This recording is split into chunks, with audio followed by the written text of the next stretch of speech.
Setelah kita mengetahui kalau takwa itu ada dua irisan, yaitu melaksanakan perintah dan menjauhi larangan, maka dalam melaksanakan perintah juga ada dua hal yang harus kita kerjakan, yaitu apa? Ini yang dijelaskan dalam kitab Bidayatul Hidayah oleh Al-Imam Al-Ghazali. Beliau menyampaikan, "I'lam anna awamirallahi ta'ala faraidu wa nawafilu." Ketahuilah bahwa perintah-perintah Allah Ta'ala itu terdiri dari faraid, hal-hal yang wajib, wa nawafil, dan hal-hal yang sunnah.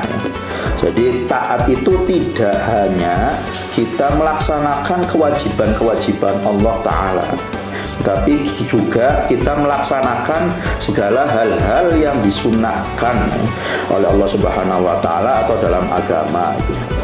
Kemudian fal fardu ra'sul mal, yang namanya kefarduan atau hal-hal yang wajib itu seperti ra'sul mal. Ra'sul mal itu modal.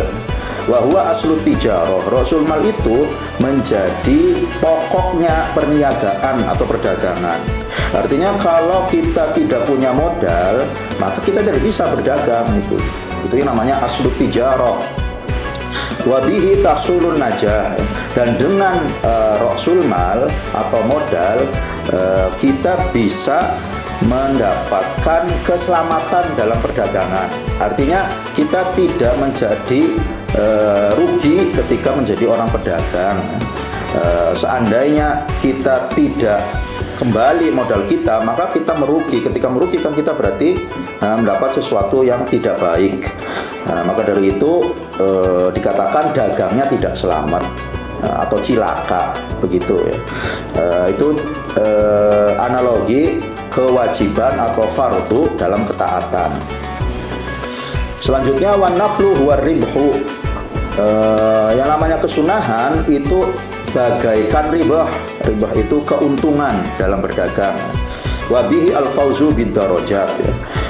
Kalau dalam berdagang itu sebagai modal, sebagai keuntungan, yang mana itu dicari oleh para pedagang. Tidak mungkin dong orang dagang kok hanya ingin kembali modal saja, tetapi bagaimana dia mengejar keuntungan yang sebanyak-banyaknya itu. Jika riba nafal itu ya, ibarat riba dalam perdagangan yang dicari oleh para pedagang, maka wabihil fauzu bid-darajat gitu ya. Nafal itu juga menjadi fauz atau kesuksesan yang dialami oleh seorang hamba dengan beberapa derajat yang dia dapat manakala dia mau melaksanakan atau mengerjakan hal-hal yang sunnah.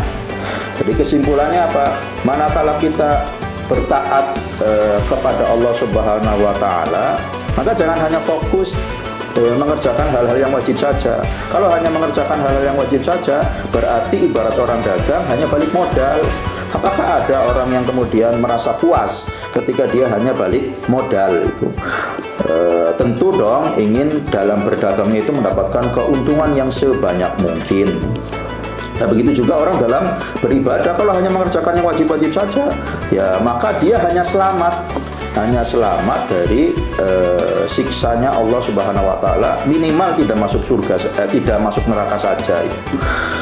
Untuk itu bagaimana ingin mendapatkan derajat yang banyak baik di dunianya maupun nanti di akhiratnya di surga, kita dengan memperbanyak hal-hal yang sunnah, tidak hanya mengerjakan yang wajib saja yang menjadi tameng dari neraka, tapi bagaimana kita mengejar surga dengan derajat-derajat yang ada di dalamnya.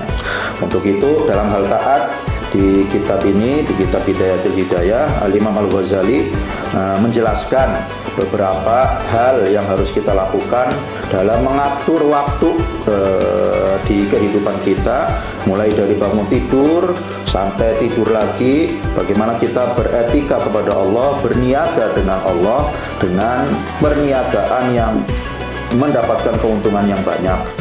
Di sini nanti pembahasan-pembahasan yang akan disampaikan itu beberapa adab ya, adab dari mulai bangun tidur sampai tidur lagi, termasuk adab dalam melaksanakan hal-hal yang wajib, yaitu adab sholat, adab masuk ke masjid, keluar masjid, dan seterusnya. Mudah-mudahan kita bisa mengikuti bimbingan yang diarahkan oleh Al-Imam Al-Ghazali dalam kitab Bidayatul Hidayah, supaya menjadi hamba yang tidak hanya taat mengerjakan yang wajib saja, tetapi juga mampu menghiasi kehidupan kita dengan hal-hal yang sunnah. Allahumma amin ya rabbal alamin.